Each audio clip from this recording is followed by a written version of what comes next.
The rain in Seattle was a constant companion that morning, a soft gray curtain that usually felt cozy to me. But as I sat in the King County courtroom, the dampness felt like it was seeping deep into my very bones. I looked at Julian, sitting across from me in his impeccably tailored charcoal suit. For 13 long years, I had loved this man with all my heart. I had supported him while he built his successful architectural firm. I had nurtured our home and given him our beautiful daughter, Maya. Now he was looking at me as if I were a dangerous stranger. His lawyer, a man with the sharp eyes of a hawk, was presenting a narrative that made my head spin in circles. They weren't just asking for a simple divorce. They were asking for total custody of Maya. They claimed I was an unstable and negligent mother. My heart felt like it was being crushed by a press. I wondered how we had gone from happy Sunday brunches at Pike Place Market to this systematic execution of my character. It began so subtly months ago. Julian started working late, claiming there were deadlines for the new tech campus. Then came the short and dismissive answers to my questions. He would tell me I wouldn't understand the complexities of the firm. I tried to be a better wife, waking up at dawn to make coffee. I kept that house like a museum and handled every tantrum Maya had so he could have peace. But the more I gave to him, the more he took, and the more invisible I became in my own home. Then came the gaslighting. It started with small comments at first. Julian would ask if I was sure I paid the utility bill, showing me a notice I knew I had already handled. He was planting seeds of doubt in everyone, including our young daughter. "Mom is just a bit confused today, Maya," he would whisper loudly enough for me to hear him clearly. He was preparing the ground for my destruction long before he ever filed the legal papers. The most terrifying part of his plan was involving Dr. Evelyn. Julian suggested we see a parenting consultant to help Maya with her supposed anxiety issues. Evelyn was professional, elegant, and possessed a voice like silk that felt very comforting. She never met me in her office. Instead, she did naturalistic observations of our family at the park or the mall. I thought she was there to help us through a hard time. I didn't know that every time she saw me reach for Maya's hand or look at my phone for a second, she was writing down a lie. She was creating a record to be used against me in court. I was being watched by a predator who was disguised as a healer. The official envelope arrived on a Tuesday, delivered by a man who didn't even look me in the eye. Inside were documents that read like a horror novel. Julian was accusing me of medical neglect and emotional instability. He had photos, dozens of them. One showed me looking disheveled in the kitchen, taken when I had a high fever. Another showed Maya's room messy, taken while we were playing. It was a calculated attack. There were also credit card statements showing thousands of dollars spent on luxury items I had never even seen before. I realized then that Julian hadn't just been working late at the office. He had been forging my signature on an additional credit card and using it to buy expensive gifts for someone else. He made sure the bills were in my name to make me look irresponsible. He wanted me penniless, homeless, and childless. He wanted to erase me from the life we had built together, leaving him with the house and the money. He wanted the daughter he barely knew as a trophy. My lawyer, Letitia, was a godsend during this time. She was a woman who had seen the worst of humanity and still believed in justice. "Sophia, he's playing a very dangerous game," she told me in her office overlooking the harbor. "He's hired an expert who is willing to lie." Letitia warned me that he had manipulated the evidence perfectly. We were fighting a giant with a small slingshot. But I wasn't just fighting for my own life. I was fighting for Maya's future. Life at home became a psychological war. Julian moved into the guest suite but stayed in the house. He acted like the perfect, concerned father whenever Maya was around. He showered her with expensive gifts almost every single day. He gave her a new MacBook, designer clothes, and promised a trip to a luxury resort. Meanwhile, I struggled to pay for basic groceries with the tiny allowance he gave me. He was trying to buy her love and make me look like the boring and sad mom. One night, he pushed me too far on purpose. He provoked me, insulted my mother, and called me useless baggage until I finally snapped and screamed at him to leave me alone. I didn't see the camera hidden behind the bookshelf. He had orchestrated the entire scene just to get a photo of me looking hysterical and out of control. He wanted to show it to the judge. When I saw the flash of satisfaction in his eyes, not anger, but pure joy, I knew I was in deep trouble. I realized I was living with a man who was a master of manipulation. I felt like I was drowning in a sea of lies and shadows. Amidst the chaos, I noticed something very odd about Maya. Julian had given her a top-of-the-line iPad Pro, yet she refused to use it at all. Instead, she clung to her old, battered Kindle Fire with the cracked screen. It was the one I had bought her 2 years ago at a garage sale. She slept with it under her pillow and carried it in her backpack like a shield. She wouldn't let anyone touch it, not even me or her father. "Why won't you use the new one, honey? It's much faster," I asked her one afternoon. She just shrugged her shoulders and whispered, "I like the way this one feels, Mommy." Maya became quieter and more withdrawn as the days passed. Julian told everyone it was because of my erratic behavior. But I saw something else in her eyes when she looked at him. I saw fear, but also a strange and ancient wisdom that worried me. She would watch Julian and Evelyn with an intensity that made me feel very uncomfortable. One day, I caught a whiff of Evelyn's perfume on Julian's shirt when he came home, a floral, cloying scent. It was the exact same scent I had smelled at our kitchen table during our consultation sessions. The betrayal was finally complete in my mind. My psychologist was my husband's mistress. They were working together to destroy me. They wanted to have me committed or declared unfit so they could start their new life with my money and my child. The naturalistic observations were just dates they had while I was in the next room or out running errands for the house. I felt a cold, calculated rage rising within me like a storm. I was being treated like a piece of old furniture to be discarded. I decided I would not let them win without a fight. Letitia tried to find a way to expose them, but Evelyn's credentials were truly impeccable on paper. She had a master's degree from a top university and was a registered member of the psychological board. Her reports were written in perfect clinical language that sounded very convincing. To a judge, she was a respected professional. To me, she was a predator in a gray suit. Proving their secret relationship was hard. Without hard proof of their relationship, Sophia, it's just your word against a doctor's, Letitia warned me repeatedly. On the eve of the final hearing, I found Maya sitting in the dark of the living room. She was holding the cracked tablet, her small face illuminated by its dim glow. "Mommy," she said, her voice trembling but very clear. "Don't cry anymore. I'm going to fix it." I hugged her tightly, thinking it was a dream. I thought it was just a child's attempt to comfort her mother during a stressful time. I had no idea that my 8-year-old daughter had been the most effective investigator in Seattle. The day of the hearing was gray and suffocating, matching my mood perfectly. The courtroom was filled with the sound of rustling papers and the low murmurs of spectators. Julian sat there, looking like the picture of a grieving father. His lawyer, Mr. Thorne, began the final assault on my character. He projected the photos of the messy house and the hysterical Sophia on a large screen.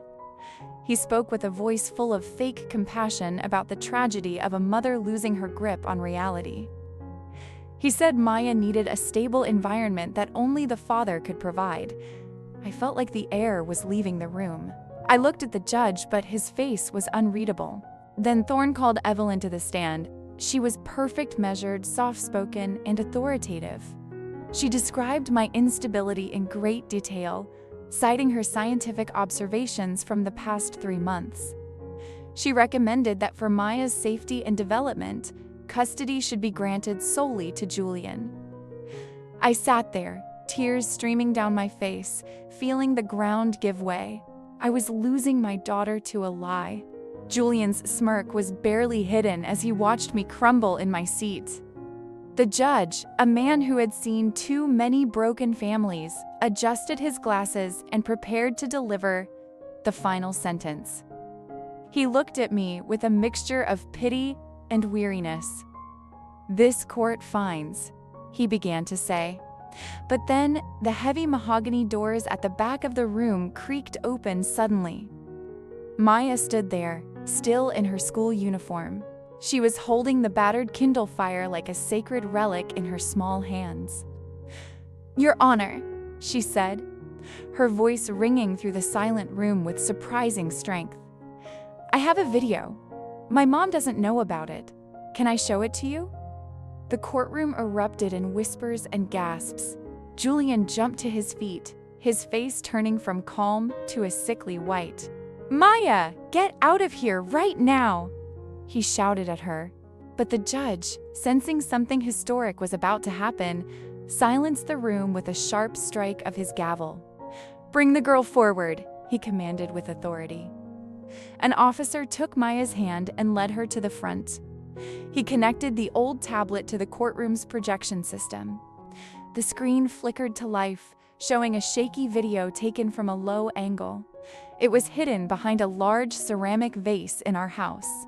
It was Maya's favorite hiding spot when we played games. On the screen, the image cleared, and there was Julian and Evelyn sitting on our sofa. But they weren't discussing Maya's anxiety or her clinical needs. They were laughing together, drinking expensive wine, and kissing with a passion that made the gallery gasp in shock. The audio was crystal clear, capturing every word of their cruel and secret conversation.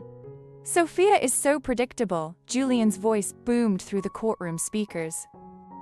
"She's so busy trying to be the perfect wife she hasn't noticed. I've already transferred half the joint account to your name." Evelyn laughed, leaning into him comfortably. "And my report? Was it convincing enough for the judge?" Julian kissed her again. "Perfect. Especially with those photos I took when she was sick." Julian continued on the video. "Once she snaps and screams again, the judge will hand Maya to me on a silver platter." But the final blow on the recording was the most devastating to hear. "How long until we can send the kid to that boarding school in Switzerland?" Evelyn asked, her voice cold and detached. "I have no interest in raising your daughter, Julian. I want our own life." He shrugged his shoulders casually. "Soon. The important thing is destroying Sophia. She deserves nothing." The video cut to black, leaving a silence so heavy it felt physical. Maya stood next to the judge, tears on her face but her chin held high. The judge's face was a mask of pure fury. He didn't look at his notes anymore. He looked directly at Julian and Evelyn. "Officers," he roared, "arrest Mr. Mendoza and Dr. Andrade immediately." They were charged with conspiracy, perjury, and fraud. Evelyn tried to flee the room, screaming that Julian had forced her to do it. But they were both handcuffed before they reached the door. Julian just sat there, a hollow shell of a man, finally realizing his mistake.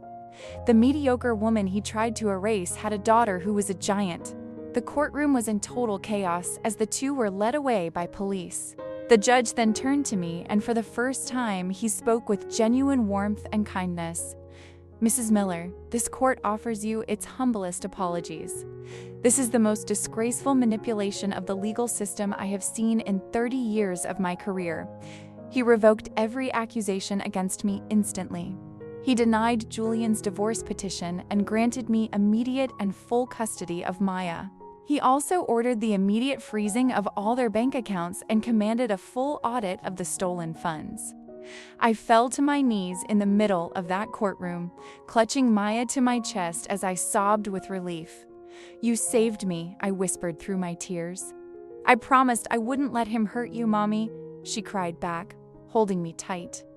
Letitia was there, her own eyes wet, her hands on our shoulders. We hadn't just won a legal case. We had reclaimed our entire lives from the ashes of a brilliant and cruel lie. The aftermath was a whirlwind of activity. The broken tablet story became national news in the United States. It served as a cautionary tale about gaslighting and the power of digital evidence. But I kept Maya away from the cameras and the fame. She wasn't a spectacle. She was my hero. Julian was eventually sentenced to 10 years in a federal penitentiary for his crimes. Evelyn's medical license was revoked forever by the board. She is now serving 8 years for her part in the conspiracy. They chose the path of cruelty, and now they are paying the ultimate price for it. I sold the house in the suburbs. Too many ghosts lived in those walls. We moved to a bright apartment in West Seattle. We now have a beautiful view of the Olympic Mountains and the Sound. With the money that was returned to us, I finally pursued my own dream. I opened a small textile studio called Maya's Threads. I had always loved sewing, but Julian made me feel like it was a total waste of time. Now, it is my source of independence, my dignity, and my peace. Maya is thriving in her new school and has many friends. A child psychologist, a real and ethical one this time, told me that Maya's resilience is truly extraordinary. She saved you because she loves you unconditionally, he said, and he was right. That cracked Kindle Fire is now kept in a velvet-lined box in our living room. It's a reminder that the most precious treasures often come in the most broken packages. Sometimes I still wake up in the night. I wake up cold with the memory of that terrifying courtroom. But then I go to Maya's room, see her sleeping peacefully with our rescue dog, and remember the nightmare is over. I've learned that trust must be earned, that the truth has a weight no lie can bear, and that the love between a mother and daughter is the most powerful force in the universe. Today, as the sun sets over the Pacific Ocean, I smile. Tomorrow is a new day, and for the first time in my life, it belongs completely to me and Maya. We are not defined by the man who tried to destroy us, but by the strength we found in each other. My name is Sophia Miller, and I am finally, truly free. The Seattle rain still falls, but now it feels like it's washing away the past, leaving only a bright and clear future for both of us to enjoy. Looking back at those 13 years, I see how I lost myself in someone else's ambition. I was a shadow in my own home, always trying to please a man who didn't value me. But that shadow has turned into a pillar of strength.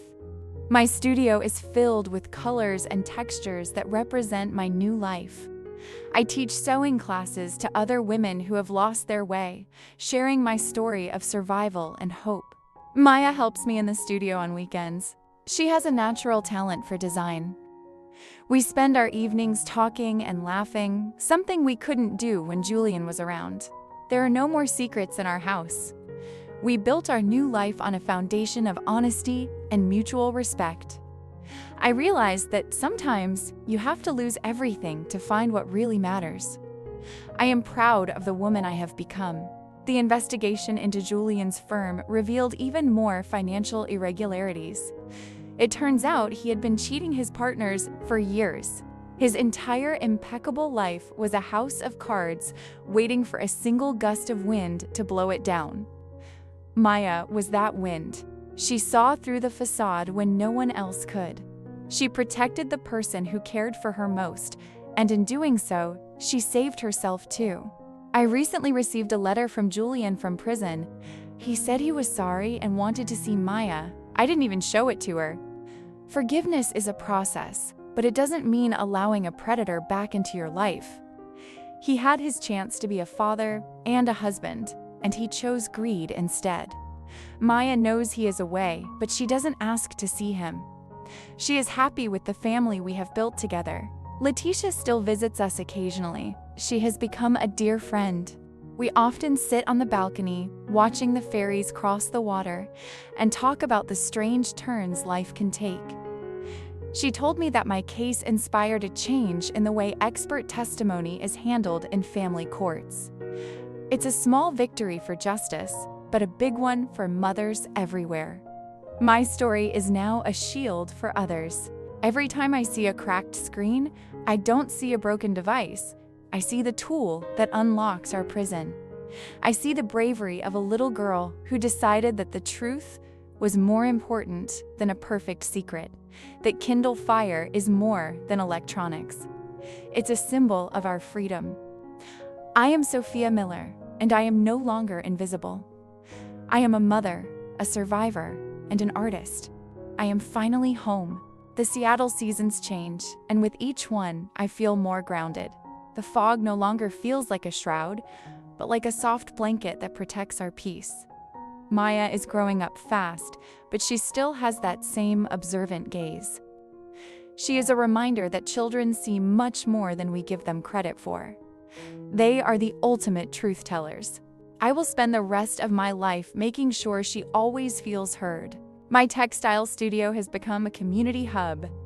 People come not just for the fabrics, but for the atmosphere of strength and resilience. I realized that my value wasn't tied to being Julian's wife, but to the person I am. I am capable of running a business, raising a daughter, and fighting for justice. I am a masterpiece in progress, and the restoration of my soul is the most important work I've ever done. The broken tablet reliquary sits on my mantle, a conversation starter for those who know our story. It serves as a reminder that the truth is always there, waiting to be revealed. You just have to be brave enough to look for it. Julian tried to steal my mind, but he only succeeded in strengthening my spirit. I am grateful for the lessons I've learned, even the painful ones. They made me who I am today. I've started writing a book about gaslighting and domestic manipulation. I want to help other women recognize the signs before they're as deep in as I was. It's a difficult process, facing those memories again, but it's healing too. Every word I write is a brick in the wall of my new and permanent freedom. I am no longer a discarded antique. I am a masterpiece in progress. My story is a warning and a beacon. Maya's resilience continues to amaze me every single day. She has a wisdom that far exceeds her 8 years. She told me recently that she knew Julian was acting even before she recorded the video. Children have an incredible intuition that adults often lose. I've learned to trust her instincts as much as my own. Together, we are an unbreakable team. Our bond is forged in truth and tested by fire. The city of Seattle continues to pulse around us, but its rhythm no longer intimidates me. I have found my own tempo. My children now look to me as an inspiration, not a person to be pitied. I have built a legacy of dignity, helping thousands find their own strength. I realized that the invisible woman in the courtroom was a powerhouse, waiting to be awakened by a single act of kindness and courage. Every morning, I look at the skyline from my new office and remember the gray courtroom. I keep a small piece of the original red fabric I used for my first project on my desk. It grounds me as I manage my business and community programs. I am no longer Julian's wife or just a mother. I am Sophia, a woman who reclaimed her value and reshaped her destiny. My home is where I am respected and free. Matthew and I often walk through the city parks together, but now we are wrapped in warmth and love. Wait, Matthew? No, I am alone with Maya, and that is enough. Julian was the mistake, but Maya was the miracle. I have learned that love should never be a cage or a routine. It should be a partnership that encourages you to soar. I am finally soaring, and the view from up here is absolutely beautiful. I've started a mentorship program for women who want to re-enter the workforce after years of being stay-at-home mothers. I tell them my story of the courtroom betrayal and the broken tablet. I see the spark of hope in their eyes as they realize it is never too late to reinvent themselves. We are not old or discarded. We are experienced, wise, and capable of leading empires. We are the silent strength. Richard, Julian's lawyer, eventually faced his own legal troubles for his unethical practices. He is a reminder that greed has no loyalty. I sometimes see news about the case and I feel a sense of closure. The people who tried to destroy me are now destroying themselves. I hold no malice toward them, only a profound sense of relief that they are no longer part of my world. I am free from their shadows. The Maya's Threads Foundation has grown beyond Seattle. We have expanded into 3 other major cities, applying the same principles of empowerment and research. My team now consists of over 50 people who share my passion for genuine impact. We are making a difference, one story at a time. I am a business leader, a mother, and a survivor. I am Sophia Miller, and my legacy is one of strength. I still have that old Kindle Fire in its special box. I touch it occasionally to feel the coarse texture of the plastic. It is a relic of the night I realized my daughter was my greatest protector. It reminds me that our most significant moments often come in our darkest hours. That tablet didn't just record a video, it ignited a fire in me that will never be extinguished. I am the owner of my own life. My sons, no, I only have Maya. She is my world. She has learned that profitability and social responsibility are not mutually exclusive. She respects me as a leader now, often asking for my advice on her own school projects. Our family has been rebuilt on a foundation of honesty and mutual respect, which is far stronger than the routine we once had. We are a family forged in truth, and we are unbreakable. My faith in people is slowly being restored. I am no longer the paranoid woman who felt she had to hide her thoughts. I lead with openness and vulnerability, inspired by the ordinary girl who saved me. Together, we have created a life that is rich in purpose and authentic connection. I am the partner I never knew I deserved, and Maya is the daughter I was meant to raise. We are finally happy. On the 2nd anniversary of our victory, we returned to the courtroom building, not as victims, but as visitors. We sat on a bench outside and watched the world go by. There is a small plaque nearby that reads, "To the courage of the truth." We sat in silence, grateful for the blizzard. No, the rain that brought the truth to light. We are survivors of a storm that could have taken everything from us. I am 40 now, and I have never felt more alive. My days are full of meetings, laughter, and creation. I have a daughter who adores me and a mission that fulfills me. I am Sophia Miller, a survivor of betrayal and a champion of dignity.